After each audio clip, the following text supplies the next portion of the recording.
Welcome back to This Week at ISU. I'm your host, Whitney Milbrooks. This week we have the Indiana Statehouse, Polar Plunge, and more. This Week at ISU starts right now.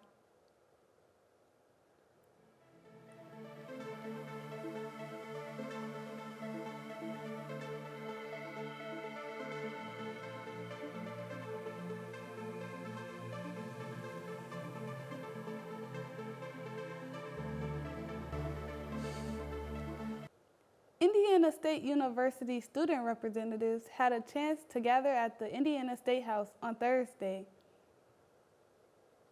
The day started with a tour around the Statehouse where students heard all about the state government, and after this, students gathered to enjoy food while presenting to various legislators and staff. It allows students to connect with the state legislators while explaining the great organizations and opportunities around campus. On Saturday, the Terre Haute Polar Plunge was held at Indiana State University's Rec Center. Members of the community had the chance to fundraise money for Special Olympics by diving into freezing cold water. Let's hear more about this event from President Goddard, who was the first diver for the event. Turnout's great. I mean, you just see everyone from across the community. Certainly Indiana State is well represented, but we have Rose Holman here and a lot of other individuals from across the Wabash Valley that are here to support this great cause. And I think it just demonstrates, again, that the amount of people who are engaged in our community, who want to make a contribution to make sure that others have that same level of success that they have throughout life. And so I'm just thrilled with the turnout that we have here today.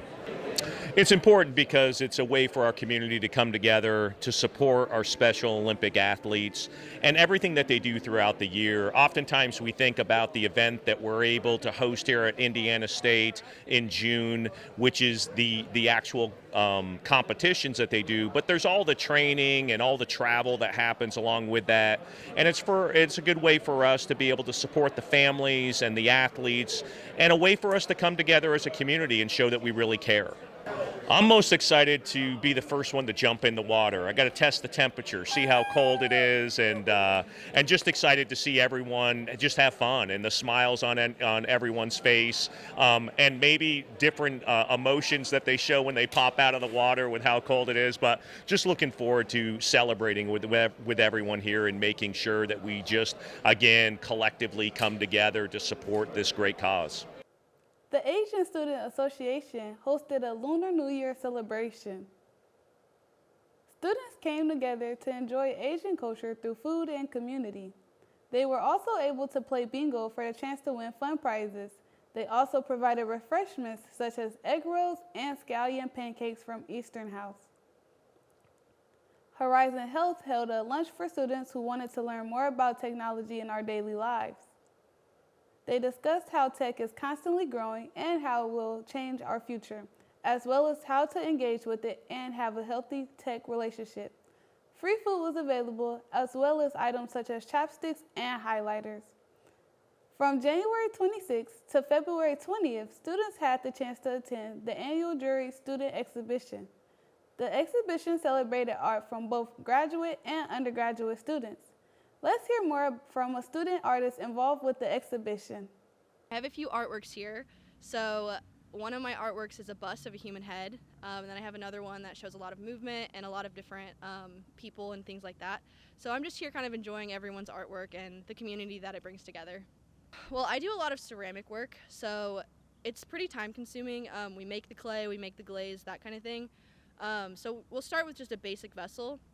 Other than that, I think it's a lot of painting on the outside, a lot of thought process with sketching and working through it, asking, our peers and our mentors of kind of what we should do next and that kind of process of it as well. It's been pretty good. I see a lot of my professors here, a lot of students that I'm in class with a lot of the time, so having that community and having that support from my peers is really nice. There's always food at the events, that's always good too. Here, students get a lot of scholarships and a lot of opportunities and awards through this event. So I think it's an incredible event to kind of get everyone together and recognize artists, like student artists, and give them some money and give them some support. it's important because it recognizes artists, young artists especially. We have a lot of hard time like breaking out of our shell and kind of getting our work out there. It involves the whole campus. Anybody who's a student can submit artwork to this and get it juried and things like that. So I think it just ties everyone together. Family members come and they like to see at what everyone's doing and kind of what their students been up to throughout the whole semester and what they've been making. So I think overall it's just a big community event that helps bring people together. The Honors College welcomed speaker Alex Kaur. Kaur is the son of 2 Holocaust survivors. He told his story, as well as his family's, to highlight the importance of remembering the past while promoting health, healing, and forgiveness. President Godard held a university address for Founders Day. He spoke about the university's accomplishments, challenges, and future goals. Godard emphasized how ISU's community, especially the alum, allows us to continue to be successful. Let's hear more about this event. Well, it's State of the University address. It's kind of really to update the entire campus community on not only where we are, but where we're headed. It's a perfect opportunity for us to kind of pair this up with in celebration of Founders Day as well. University's been around for 161 years. And now moving into a new strategic plan as an institution, I think that timing is quite ripe for us to kind of talk about where are those opportunities, but certainly not ignoring where we have challenges as well, and us and just like every other higher ed institution has. Yeah, well, our students are leaders as well, and our students invest in not only the current state of our university, but our students are going to be our alums who are going to be a part of this institution for decades to come. I have the pleasure of being able to meet a lot of alums throughout the country, and so many of them still are so intimately involved with what's going on here and care deeply. I see our future students are that next generation of alums who are going to continue to be engaged and involved, and I want our current students to help us shape what that future is. Your voice matters, and we want to make sure that we take those voices into consideration. We learn from each other, regardless if it's faculty learning from faculty or staff from staff, or faculty from students as well. And so I think we just have such a rich ecosystem here at Indiana State University to just continue to learn from each other. On Wednesday, the College of Arts and Science hosted Speaker Kevin Omlin to celebrate Darwin Day. Dr. Omlin spoke about misconceptions people have. He also discussed his book that explains the tree of life and his perspectives on it.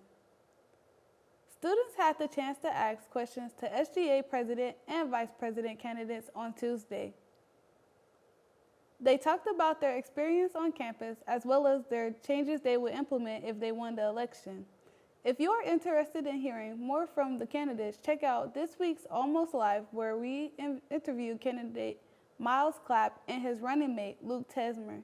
Next week, we will interview candidate Olivia Lancaster and her running mate Campbell Peckney. This week for Health Minute, we will be discussing what burnout is and how to prevent it. Make sure to tune in next week to Health Minute. Now over to Lennon Connor for Health Minute. Hey Sycamores. Welcome back to Health Minute. I'm Lennon Connor. With midterms coming up, let's take a moment to discuss burnout and how to avoid it. Burnout is defined as a state of physical, mental, and emotional exhaustion. This is caused by prolonged stress. This can stem from an overbearing workload, caretaking, classes, and other responsibilities. Some signs of burnout include chronic fatigue, reduced performance, feelings of detachment or cynicism, and a loss of motivation. These signs tell us that our mental and emotional energy reserves are depleted, going beyond normal stress. This can leave individuals feeling helpless and unable to cope with daily tasks. Avoiding burnout includes setting strict boundaries for yourself to keep a work-life balance, prioritizing self-care, and managing your workload proactively. Some strategies include getting enough sleep, food, and exercise, learning to say no to overextensions, and taking regular breaks, and even fostering social connections. These strategies also work if you are burnt out, along with shifting responsibilities to those that are most important currently and seeking support. Thanks for joining us, and check back next week for more healthy tips and tricks. Back to the studio. Thanks, Lennon. The past few weeks have been starting to warm back up. Hopefully next week continues that trend. Let's go over to Jake Patton for next week's weather forecast. Thanks, Noah. Sycamores, it's going to cool down a bit with some showers sprinkled throughout the week. Our low this week is Monday at 33 degrees, and the high this week is 53 on Wednesday. Back to the studio. Thank you, Jake. This week for sports, we're doing a special feature on current Spirit Squad captain Natalie Silver. Let's hop over to Jackson Ennis for more details. Has spent her past 4 years at Indiana State as a member of the Spirit Squad. She's often seen in her performances as a lively individual who always brings energy. Natalie has had a long past with cheerleading and began her tenure as a Spirit Squad member when she arrived on campus as a freshman. This season, she is the lone senior on the Spirit Squad and has stepped into a key leadership role for her team. Yes, so this year I am the captain. I have stepped into that role to help lead my teammates and kind of be an example of what a leader should be like, or somebody in that superiority standpoint should be like. But my teammates make it really easy to lead them. They listen to just about everything I have to say. We never have any issues. So also, again, back to my teammates, they make it easy to be a leader and to be a captain on the team. Natalie is also the current sitting president of the Network's Professional Development Program. While she is very involved on campus, it has never stopped her from showing up every time she steps out to perform. We are big focused on the student athlete portion, so the student first, athlete second. I am a network scholar along with some other girls on the team, so being able to focus on that and go to those meetings on Thursday nights as well as other things that are expected of us. Spirit Squad coach Tammy Scheich weighed in on one of her fondest memories of Natalie. There are so many. I guess I'm going to have to go with, my head's just spinning with answers for you. I think I'm going to have to go with watching her perform this year. It is sheer joy, and it is with confidence, but abandon in that she can just go out and have a good time, and she's not worried about anything because she knows she's on top of it. And I often tell my athletes, if you're going to make a mistake, make a big one, and then don't make it again. And so she performs that way. She has such confidence, and it's just, your eyes are drawn to her. She's a joy to watch and a joy to work with. Natalie has left a lasting impact during her time as a Sycamore. We wish her luck in her future endeavors. That's all the time we have this week. If you would like to get involved with Sycamore Video, or if you have any events that you would like for us to cover, send us an email at isu-sycamorevideo@indstate.edu. Check us out on Instagram at sycamorevideo-ISU Student Media or Sycamore Video on YouTube. See you next week, Sycamores.